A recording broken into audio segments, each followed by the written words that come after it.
Салом алейкум дӯстон. Имрӯз як хӯрок аз каду тайёр мекунем. Боз ман шумо тарзи тайёр карданашро мефаҳмонам. Гӯшта майда майда реза мекунем. Баъд дар рӯғани ҷӯш жарид мекунем то ним тайёр шуданаша. Баъди жарид кардан як кадуи кӯларо мегирем, болошро мебарем, дунушро тоза мекунем. Ҳамин гӯштҳои нимкола тайёр шудагӣ монад дар дунуш меандозем. Баъд қават ба қават чизое ки дер тайёр мешаванд ҳамонро қават қават то чизое ки тез тайёр мешаванд мерезем. Баъди гӯшт картошка сабзиро меандозем. Баъди картошка сабзӣ пиёз, болгарский, зелень, чеснок меандозем.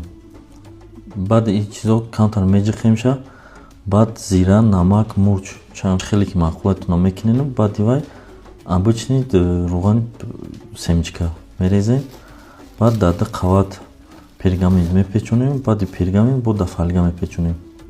Дар ҳарорати 180 градус 7-8 соат дар духовка мегузорем, тайёр мешавад. Ин хӯроки мо тайёр шуд. Ҳозир насиб бошад мечашем. бовар кунед дӯстон, беҳад бамаза шудагӣ таҷи ҳамин пӯсти каду дар даҳанат ом мешавад. ҳатман дӯстон ин хӯрокро тайёр кунед ва бо наздиконатон бихӯред. Беҳад бамаза.